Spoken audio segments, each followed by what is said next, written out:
কিন্তু আমি বাধ্য হয়ে আজকে বাংলার মানুষকে এবং দেশবাসীকে জানাতে বাধ্য হচ্ছি, আজকে যে মর্মান্তিক ঘটনা আমাদের ঘটেছে, আমাদের কর্মীদের ওপর, ছোট ছোট ভাই বোনেদের ওপর, ছাত্র যুব আইটি সিনিয়র থেকে জুনিয়র সবাইকে ফেলে যেভাবে পেটানো হয়েছে পুলিশের সামনে, এবং বিজেপির লুম্পেনরা মাননীয় হাইকোর্টের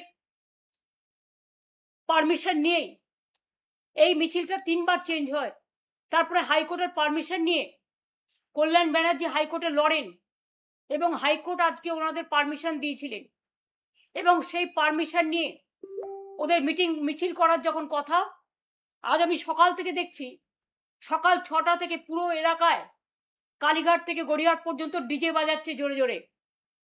অভিষেক ডিজের কথা বলেছিল, তাই তো সিআইডি ডেকে পাঠিয়েছে। আজকে ভোর 6টা থেকে কে পারমিশন দিল? একটা রুটে হাইকোর্ট যখন অ্যালাউ করে কাউকে মিছিল করার, সেই রুটে অন্য কেউ করতে পারে না 10টা স্টেজ করে অবস্ট্রাকশন ক্রিয়েট করে।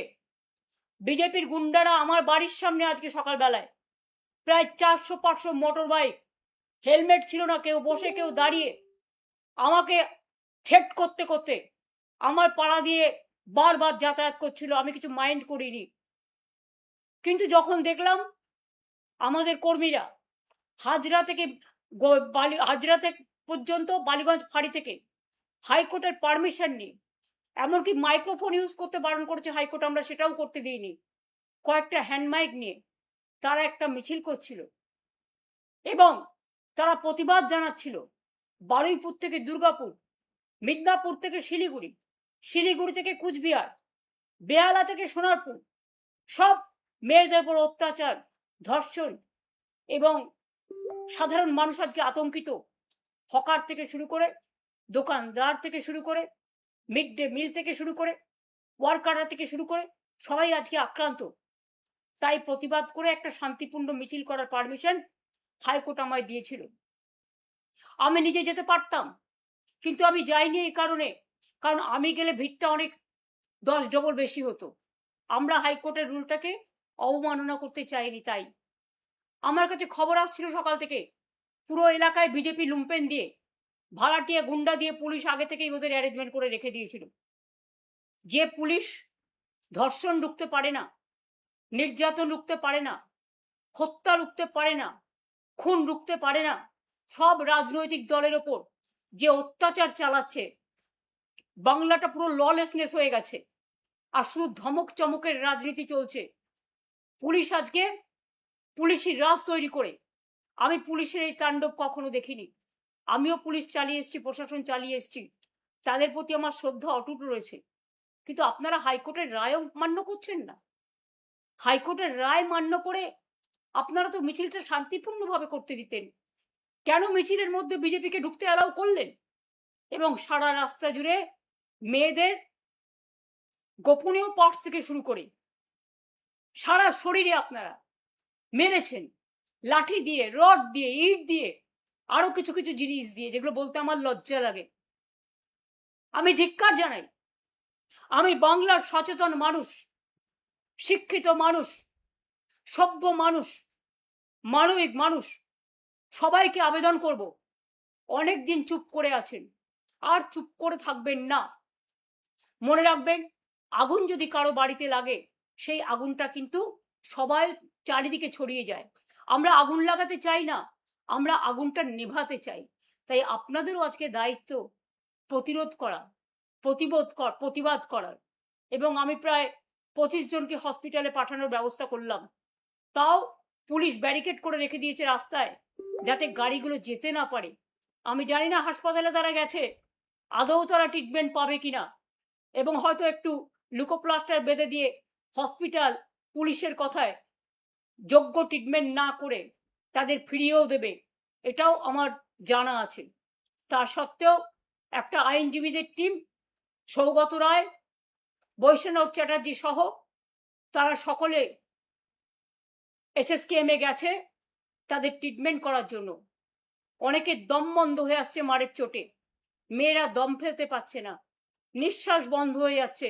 আমি কমসে কম 20-25 জনের মাথায় রক্ত ঝরতে দেখেছি।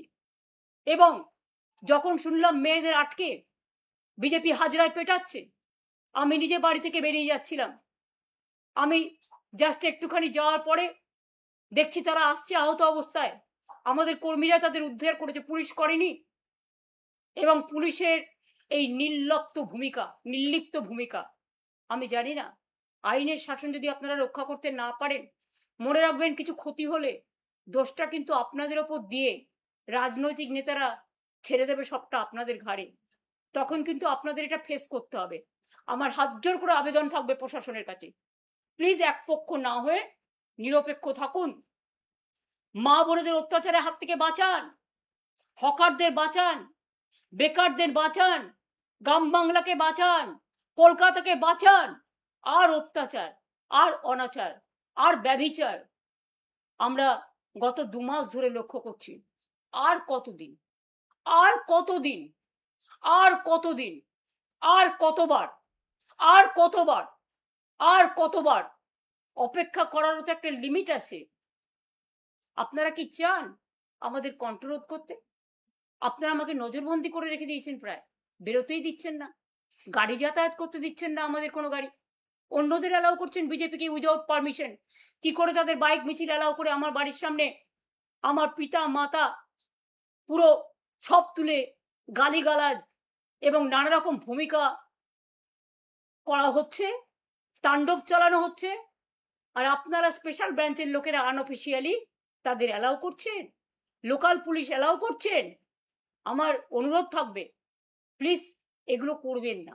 এতে ফল কিন্তু বিপরীত হচ্ছে। মানুষ কিন্তু প্রতিবাদ করবে। বারুইপুরের যারা প্রতিবাদ করেছিল সেই প্রতিবাদীদের 50 জনকে আপনারা কাল অ্যারেস্ট করেছেন।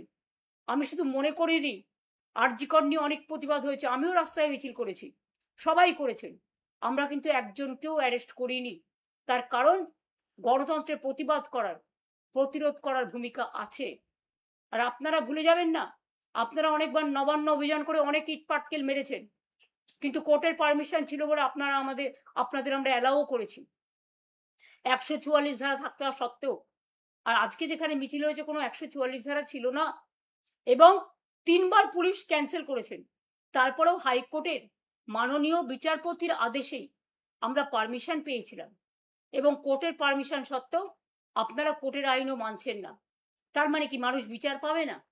তার মানে কি মানুষ তার গণতান্ত্রিক অধিকার পাবে না? তার মানে কি মানুষ শান্তিতে থাকতে পারবে না? কেন একটা সুস্থ সমাজকে, একটা শান্তিপূর্ণ সমাজকে এভাবে অশান্ত করে তুলেছেন? আর যারা বেঈমান তাদের জন্য অত্যাচার বিজেপি আরো বাড়িয়েছে। এই বেঈমানদের ক্ষমা করবেন না। তারা আজকে বিজেপির দোসর হয়ে গেছে এবং তারা বলছে আমাদের বিজেপির মুখ্যমন্ত্রী পাঠিয়েছেন। তা এত ছলনা কেন? ডাইরেক্ট যে কর্মীদের রক্ত নিয়ে, আমার দেয়া সিম্বল নিয়ে ইলেকশনে দাঁড়িয়েছেন, হয় তৃণমূল করুন আমাদের সাথে, আর তা না হলে বিজেপির কোলে গিয়ে মনে রাখবেন যতই দুলুন, দোলাও দোলাও দোলাও আমার হৃদয় হবে না। ওটা নিষ্ঠুর, ওটা পৈশাচিক, ওটা নিজের পরিবার আর সম্পত্তি বাঁচাবার জন্য অমানবিক, দানবিক। এখনো সময় আছে। বিজেপির কোলে আশ্রয় না নিয়ে নিজের ঘরে ফিরে একবার পরিবারকে প্রশ্ন করুন, একবার মানুষকে প্রশ্ন করুন। এবং যে কর্মীরা মার খেয়েছে মনে রাখবেন এরা আপনাদের জন্য একদিন রক্ত দিয়েছে, আপনাদের বুথে এজেন্ট হয়েছে, আপনাদের পোলিং এজেন্ট হয়েছে, আপনাদের কাউন্টিং এজেন্ট হয়েছে। ফিরে তাকান এই বর্বরতার দিকে। বেঈমানদের কথায় বেঈমানি করবেন না। সরাসরি বিজেপি করুন, আর তা নাহলে সরাসরি তৃণমূল করুন। মাঝ রাস্তায় থাকবেন না। মাঝ গঙ্গায় গেলে এপারও যাবে ওপারও যাবে। নদীর স্রোতকে কখনো আটকে রাখা যায় না। নদীর স্রোত বাধা পেলে অন্য পথ দিয়ে ঘুরে যায়। আমাদের এভাবে বাধা দিয়ে আপনারা আটকে রাখতে পারবেন না। যত আপনারা অত্যাচার করবেন আমরা তত বাড়বো এবং তত ঘুরে দাঁড়াবো। শুধু মানুষকে বলবো আপনাদের আশীর্বাদ, আপনাদের দোয়া, আপনাদের সমর্থন থেকে যেন বঞ্চিত না হই। আজকে যেভাবে মেয়েদের উপর অত্যাচার হয়েছে, ছেলেদের উপর অত্যাচার হয়েছে, ওই হাজরায় আমাকেও আক্রমণ করে আমাকে জীবন মৃত্যু পায়ের ভিত্ত করা হয়েছিল। আজকে যেভাবে মেয়েদের আপনারা ফেলে পিটিয়েছেন লুম্পেনরা, বাংলার মানুষকে জবাব আপনাদের দিতে হবে। আমি মানুষের কাছে বিচার চাইছি। ভালো থাকবেন। আমি অসময়ে বিরক্ত করলাম বলে ক্ষমা করবেন। জয় হিন্দ, বন্দে মাতরম, ইনশাআল্লাহ, জয় বাংলা। ভালো থাকুন, সুস্থ থাকুন, নমস্কার।